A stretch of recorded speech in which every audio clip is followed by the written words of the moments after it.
Dororo, episódio 23, o penúltimo episódio do anime, hein, pessoal? Estão preparados para a despedida? Não temam, Dororo tá acabando, mas os animes da temporada de verão vão chegar aí. Dr. Stone, Fire Force, Vinland Saga, são os três que analisaremos aqui no All Blue. Mas vamos dialogar sobre esse episódio. Tivemos aí mais um confronto entre o Hyakimaru e o Tahomaru. Não gostaria mais de falar que o Tahomaru é o Tahomaru, porque ali é o Ashura agora. Todo o ódio daquele demônio está encarnado no Tahomaru, que já tomava postura parecida com a do espírito daquele demônio. Mas bom, tá acabando, vamos analisar, vamos teorizar que ainda tem mais um pouquinho e vamos agora. Lembra de seguir o All Blue no Instagram e no Twitter. Também já vai dando um murro aí no like e se inscreve no canal para mais Dororo e para mais animes, né? Então, pessoal, para organizar melhor esse vídeo, eu gostaria de dividir os assuntos referentes aos núcleos que vimos nesse episódio 23, certo? Então, eu gostaria de falar a princípio sobre o povo do vilarejo do Daigo. Tipo, tá muito triste a situação deles, né? Eles não têm pra onde ir, eles estão à mercê de todas essas batalhas, de toda essa guerra, né? A gente sabe que eles estão à mercê da batalha do Hyakimaru contra o Tahomaru, Ryogo e Mutsu, e também estão à mercê de toda a guerra principal do clã do Daigo contra o clã Asakura. E a gente vê que no meio de toda essa melancolia do povo, o filhote da Midoro foge dali, ele tá naquele instinto, né, de que precisa encontrar a mãe tá sofrendo, eu quero minha mãe. E aí, eventualmente, o Potrinho encontra o núcleo da Dororo. Eu acho que rola umas conveniências muito grandes aí, do tipo, o Bioamaru chega aonde a Dororo e a Noinokata estão, a mesma coisa pro filhote da Midoro, o Jukai também chega onde o Hyakimaru tá lutando contra o Tahomaru. Então, acho que o roteiro ele encaminha os personagens de uma maneira muito precisa. Não é que o Jukai chega e pergunta: vocês viram um samurai que tem próteses no lugar dos braços, etc. E aí a pessoa vai e guia ele. Não, ele já chega no local exato. Então eu acho que perde um pouco aí, mas ok, dá pra abstrair nesse aspecto. E aí que vamos pro núcleo da Dororo e da Noinokata, que estão conversando, né? Tipo, eu adorei.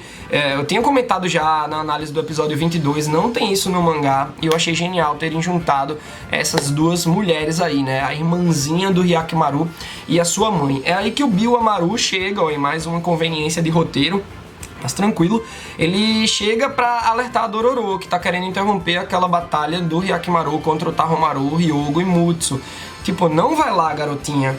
Porque o Hyakimaru tá num estado, ele tá num transe tão grande referente ao ódio dele, a todo esse caminho negativo, que ele poderia não reconhecer a Dororo de repente e dilacerar a garota. Corre esse risco.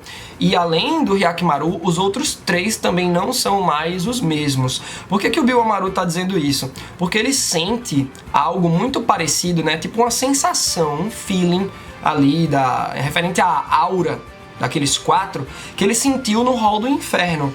O Hall do Inferno é o local onde residem as 12 estátuas que representam os 12 demônios do Pacto do Daigo, né? Onde está lá também a estátua do Ashura, o demônio que falhou. Sabemos que o Ashura falhou porque a Noinokata, a mãe do Hyakimaru, fazia suas preces, e essas preces fizeram com que o Ashura falhasse em coletar uma parte do corpo do Hyakimaru. E vejam que curioso, galera. O Hyakimaru, ele não ia ter uma 12ª parte do seu corpo roubada apenas. Ele não ia estar vivo se os 12 demônios, todos, tivessem obtido êxito em pegar cada um sua parte. Não iria existir Hyakimaru. Então as preces da Noinokata impediram o Ashura, o 12º demônio, de roubar uma parte do corpo do Hyakimaru. E isso foi suficiente para ele poder sobreviver. Vejam que loucura, velho. Eu não tava percebendo muito isso. Então, realmente, as preces da mãe do Hyakimaru salvaram aí, né, a vida do seu filho. Mas ainda restam partes do corpo, né, que ele tá recuperando tudinho. E essas partes estão ali com o Tahomaru, os olhos e os braços. Um com Ryogo e outro com a Mutsu. E aí vamos pra porrada. Hyakimaru versus o trio fatídico. Esse trio formado por Tahomaru, Ryogo e Mutsu. Eu achei muita ousadia e alegria. porque eles se referem aos olhos e aos braços, né, essas partes que faltam do corpo do Hyakimaru, como, tipo, não são seus, são do Daigo. Véi, o Hyakimaru passa boa parte de Dororo dizendo: são meus, eu quero as partes do meu corpo porque elas são minhas. E aí vem esses três dizendo que são do Daigo, aí que deixou o menino pistola, né? Só que aí tem umas incongruências no meio dessa batalha. A gente vê que a Midoro toma conta do Hyogo e da Mutsu, enquanto o Hyakimaru foca no seu irmão mais novo, o Tahomaru. E a gente vê que o Hyakimaru vai correndo tão rápido quanto o cavalo do Tahomaru. Aí eu, peraí, velho, muita viagem isso aí. Eu acho que o plano poderia ter sido outro, eles poderiam ter trabalhado melhor. Então tem umas incongruências que você tem que dar uma abstraída aí, sabe? Eu acho que essa atenção aos detalhes deixaria o produto final melhor pra gente, na nossa percepção. Quando eu percebo que o Hyakimaru tá correndo igual na velocidade do cavalo do Tahomaru, eu meio que saio da minha experiência e fico, analisando esses quesitos técnicos, que vem naturalmente, a análise de quesitos técnicos vem naturalmente depois que você vê o episódio. Pô, rolou isso e aquilo e tal. Você nota uma coisa que te constrói, né, a tua relação com aquele episódio, mas aí tem umas incongruências que me tiram um pouco da experiência. E aí a gente vê Hyogo e Mutsu versus Midoro. Galera, sangue pra todo lado.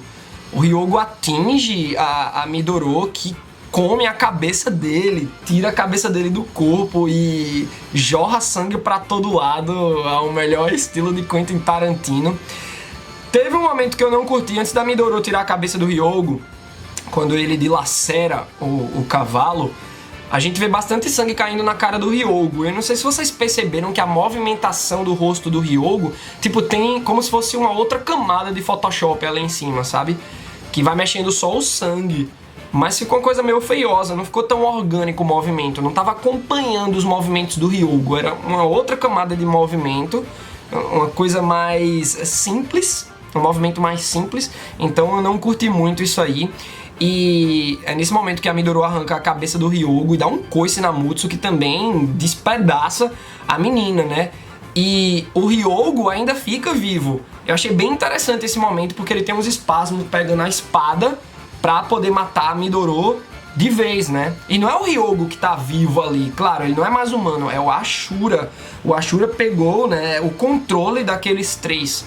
Tipo, não é que eles sejam o Ashura agora, mas eles têm uma energia vital de demônio também. Ali é o Hyogo, ali é a Mutsu, mas eles meio que dividem o corpo deles agora com um contrato, né? A partir de um contrato com esse demônio. A mesma coisa para o Tahomaru. Então eles estão mais fortes, estão mais resistentes. E é por isso que o Hyogo ainda fica vivo para dilacerar o cavalinho. E aí que chega, né, a Midoro, nesse momento, tipo, morre Hyogo, morre Mutsu, e tá lá a Midoro com o seu filhotinho, os dois vão fazendo carinho um no outro, mas a Midoro morre, velho. Dá muita pena quando o filhotinho chega lá e fica sem ação, tipo, minha mãe morreu. E a Dororo, quando vê aquela cena, fica comovida, né? Porque lembra de quando perdeu a mãe. Pô, e ela tem todo esse nível de empatia observando um animal, um cavalinho. Pô, muito bonito, velho.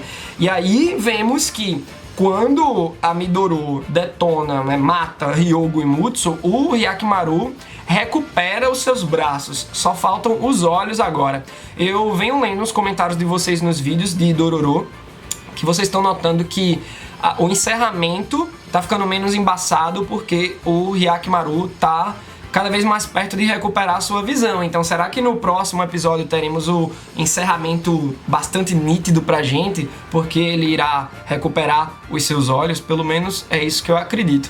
Mas aí há uma problemática quando o Hyakimaru recupera os seus braços, porque ele agora não pode segurar os braços prótese dele para ficar balançando as espadas. Ele precisa segurar as lâminas e isso vai ferindo as suas mãos. É nesse momento que a Nuinokata chega na frente do Hyakimaru e ele esconde as espadas. Galera, eu achei muito bonitinha essa cena, porque ele meio que parece que tá agindo como se estivesse fazendo uma trela, né? Tipo, eita, minha mãe não pode ver que eu tô fazendo algo errado. Vejam que legal. Então, nesse momento, o Biwamaru constata que os laços entre o Hyakimaru e a Nuinokata estão fortes, ou seja, um laço muito forte entre mãe e filho. Isso é muito importante para o futuro do Hyakimaru, para ele se achar, para ele não se perder nesse caminho, né, de virar um demônio completo. Porque não é que ele vai virar um demônio, mas ele pode ficar uma pessoa ruim no final. Diga aí, o Hyakimaru vira o 13º demônio no final de Dororo. Seria doloroso. Mais uma vez esse trocadilho, né? E aí ele sai dali, né? O Taromaru persegue ele até uns campos de trigo. É onde chega o Jukai.